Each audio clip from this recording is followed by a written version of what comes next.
What's up, everybody out there in YouTube land? Wrath2501 here. Okay, guys, you guys have recommended this video. Alright, this is The Copycats, and this is by Cirky. Alright, so this looks interesting. Alright, so let me just do this for you guys real quick. Okay, now let's get started here. Alright, and go. Rourke. Hello? Nobody remembers when they appeared. Some think they've been here since the beginning of time and space. The hell? Or at least since the first human existed. Others think they came into existence more recently.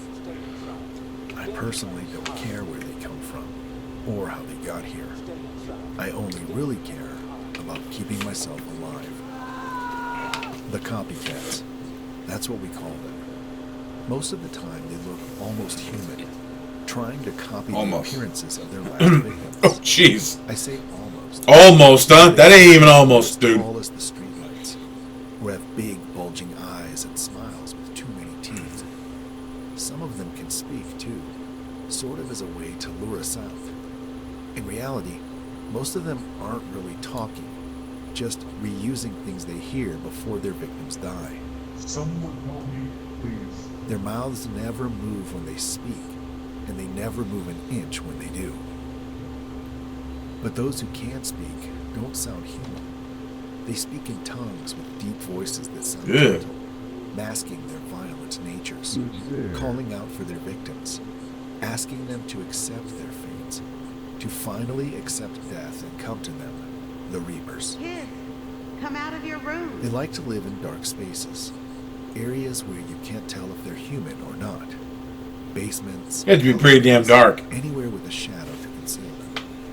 The feds say to keep every corner in the house, or in my case, apartment, bright, and to make sure all doors or windows are locked.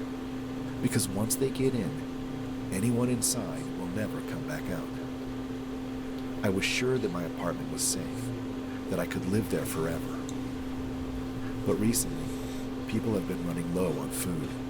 They have to risk going outside, opening the doors and letting the monsters in, forced to run through the masses of inhuman faces that flood the streets, growing as restless as we are. I see some of the braver people sometimes out my window. I see them running through the streets, only to be devoured by the copycats who fight over the scraps of the bodies. Ew.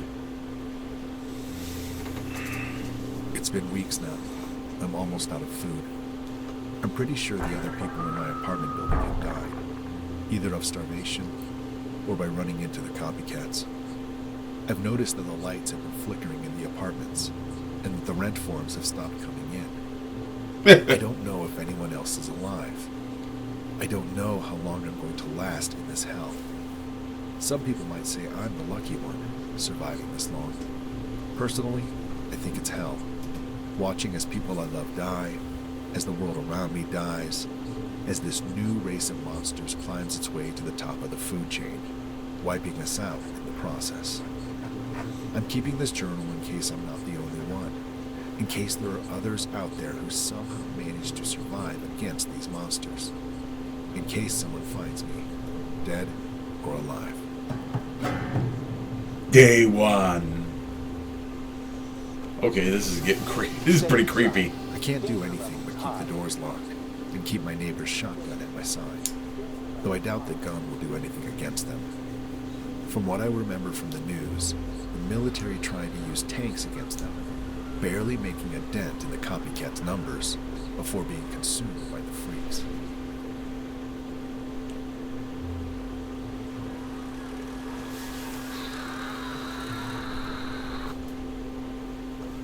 I managed to get into a few apartments and snag some food.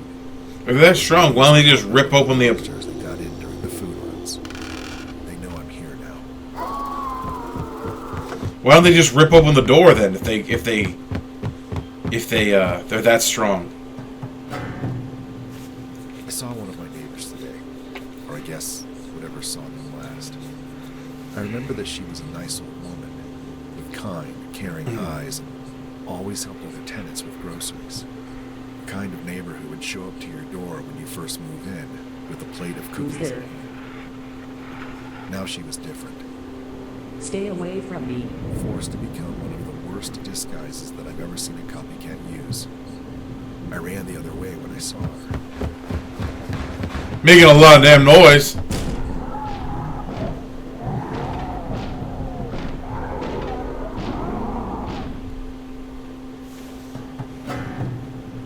Day 3. I think it's given up now, but I can still hear it shuffling around outside. Stay away from I'm me. gonna wait another day before I go back out.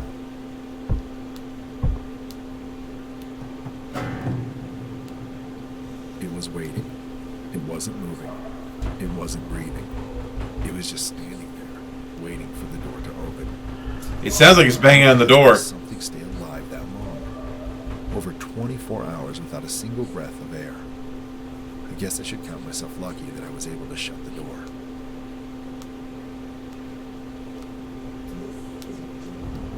It's angry now. I can hear it screaming. I managed to hide in the bathroom before I heard the sound of shattering wood. It's in the apartment now. Oh, shit. I managed to sneak out through the window. Luckily, I was high enough to be out of reach from the flood of copycats on the street. I almost fell several times. But I made it back to my apartment without dying.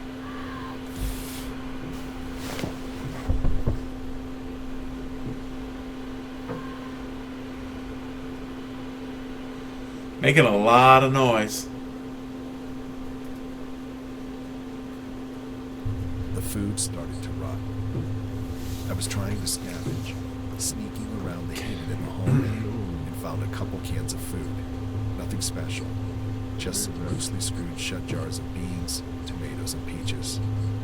Fueled by hunger, That's food. I opened one and was immediately hit by the smell. It was horrible. Like the smell of an egg after being microwaved until it was burned. That doesn't make any sense. Canned food lasts a long time. That means the seal had been broken. I'm all out of food. The hallways aren't safe, and it's not like I'd risk going through the window again. All I can do now is wait to die from either the copycats or starvation. You die of thirst first. Since I'm probably going to die here, I think it might be helpful to make a list of as many copycats as I can. How they look, how they act, stuff like that. First off, are they hidden? If you remember the neighbor I ran into earlier, they're like that. Barely humanoid figures that hide in the shadows to distract from their appearance. Can someone help me? Imitating loud noises drag out those who it's hunting. They are usually extremely disfigured, most of them having a permanent smile on their face.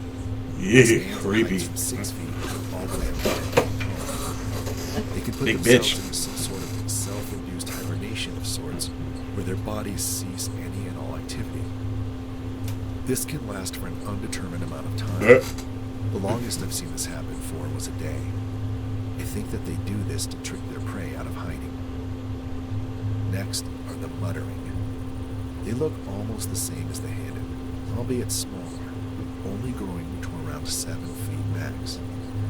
They have noticeably less disfiguration, especially around their mouth, and don't hide in the shadows as much as the hiddens do. Instead, they usually stand motionless, constantly repeating the words of their victims, waiting for someone to see them. If you see something standing and talking like this, and can't tell if it's a person or not, listen to what they are saying. I don't. Just stay the hell away from The them. muttering's voice will change. Something like that I won't even. Saying or screaming. Common things said by mutterings are, Help me. Please. Don't hurt me. And stay away from me. or they will just stand there and scream for around 20 to 30 minutes.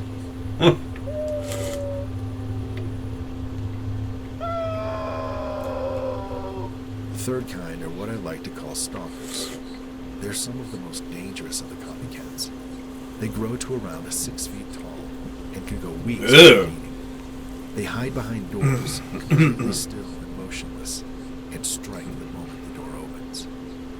They don't have legs and walk around on their hands. Oh god, that's creepy. If you think you might be trapped by a stalker, I recommend finding anything long and sharp. It might Pause. take a few tries, but you shouldn't try to stab through the door until you hear it shriek. They normally run away after that. I'm getting tired. They can die, or they can be injured. One of them got in again. I think it crawled in from the window. I haven't seen anything like this. It's tall. It has to crawl to be able to fit in the apartment. That is a Not much big bigger bitch. than the one disguised as my neighbor. It's talking too. Not random snippets or sentences, but full-fledged statements. I heard about these in the earlier days, mostly rumors, short stories writing about them. I thought they were fake. Publicity stunts by people trying to become famous. This is real. A behemoth of a monster staring me in the face. I can just barely make out some of its words. Why did you wait here? What is it that fuels you? We have been watching you all this time. We have been keeping track of every move. You will never escape. This is your prison. These halls are your cell. At any moment, any split second, we could destroy you. We is that you stop being of interest to us. So every second, you better be moving, because the second you stop is the second that the thought you engrave in the little book you so desperately scribble in. Stop. And with those words, it left. It didn't attack. It didn't kill me. It crawled right back out of the window. That's a door, not a Just window. what I had left. But I think I should focus less on writing all this down and more on finding out how to get out of here. That is a creepy one. That is just really creepy. Okay, that's still a good one though from Serki. Serki does some good ones here. These are some really creepy shit that he does. Anyway, I hope you guys enjoyed that. I did. Like this video, subscribe. Definitely click on the link to the original in the description. Like the original and sub to Serki. I will see you guys next time. Tune in every day for new content. Bye-bye.